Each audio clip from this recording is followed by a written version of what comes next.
आराम से राज्य के युवा परेशान है। 5 लाख नौकरियों का वादा हुआ था, लेकिन नियोजन नीति भी 3 साल में स्पष्ट नहीं हो पाई। क्या कहेंगे? आज युवा दिवस है और सरकार के भी 3 वर्ष पूरे होने के बाद आज जहां पूरा भारत युवा दिवस मना रहा है, वही 120 साल बाद मैंने कहा 120 साल बाद भी भारत के सन्यासी देश के अगवा नेता के 40 साल के अल्पायु के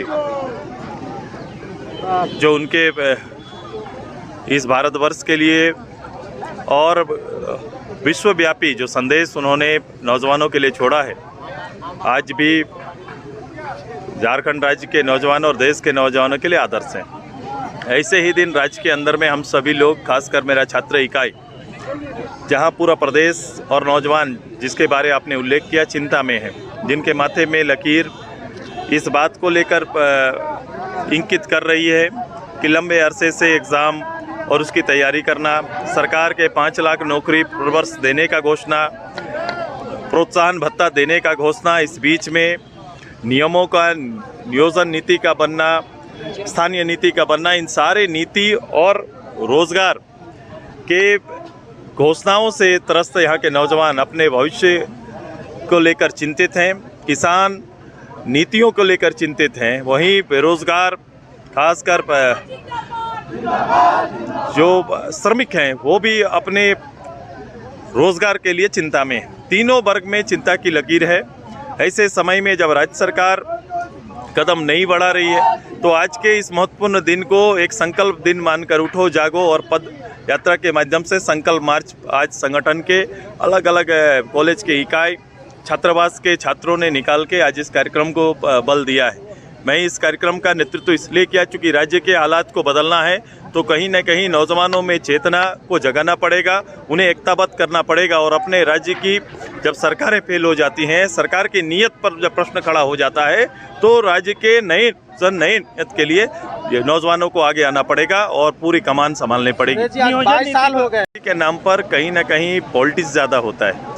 आप देखेंगे जिस राज्य को तरक्की करना है, जिस राज्य का लीडर अपने लोगों के प्रति ईमानदार होता है, उस राज्य इस बात का इंतजार नहीं करता, बल्कि सीधे आगे बढ़कर अपने लोगों के हित में निर्णय लेना प्रारंभ करता है। ये सरकार निर्णय न लेकर कहीं ना कहीं राजनीतिक भारत सरकार और राज्य सरकार के अंदर में एक पॉलिटिक्स खेलने का इन्होंने काम किया है और ये अवसर देते हैं लोगों को न्यायालय में जाने का। ये बात न्यायालय में जाने की बात करते हैं, ये अवसर देते हैं, परिस्थितियाँ पैदा करते हैं ताकि कोई भी समस्या जो राज्य के अंदर है उसका समाधान ना हो पाए।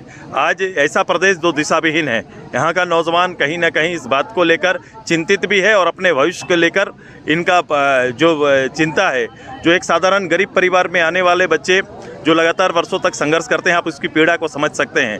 राज्य सत्ता में बैठे लोग इस पीड़ा को नहीं समझ पा रहे हैं क्योंकि उनकी भावनाओं में कभी भी ये छात्र केंद्र नहीं बन पाते हैं। वो हमेशा भावनाओं से खेलते रहे हैं, चाहे अलग राज्य का मामला हो, चाहे आज यहाँ के लोगों को रोजगार देने का मामला हो, दोनों ही समय वो खेल रहे हैं भावना से। अब इससे इतर यहाँ के नौजवानों को ऐसे महत्वपूर्ण दिन में संकल्पित होकर अपने प्रदेश के हित के लिए, अपने हित के लिए कहीं ना कहीं एकजुट होना पड़ेगा। ऐसा नहीं है। माननीय मुख्यमंत्री जी की नीयत अगर साफ रहती तो नियम बनाने में विलम्ब नहीं होता। आपकी नीयत पर खोट है।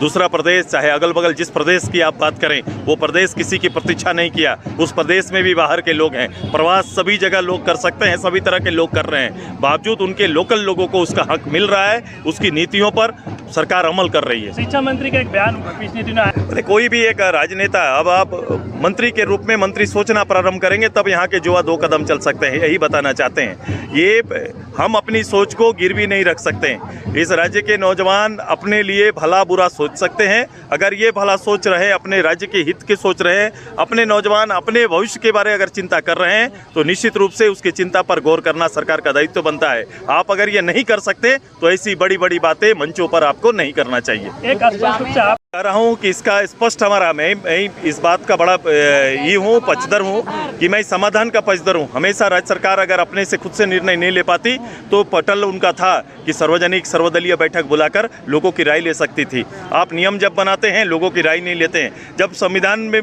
को बनाने की बात करती है, संशोधन की बात करते हैं, लोगों की राय नहीं लेते। हाउस के अंदर आप बोलने का मौका नहीं देते हैं। तो ये एक पक्षीय ये जो तानाशाही नीति सरकार ने अपनाई है उसी का प्रतिफल है और आगे भी ये रहेगा और कहीं ना कहीं इस सरकार को इसी में कहीं ना कहीं जाना पड़ेगा।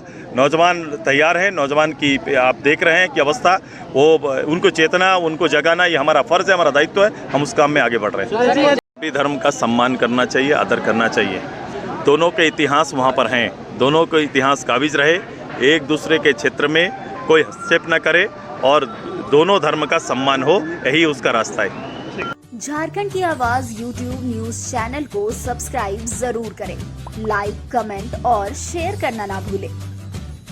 जुड़े रहिए हमारे साथ, क्योंकि हम हैं आपकी आवाज।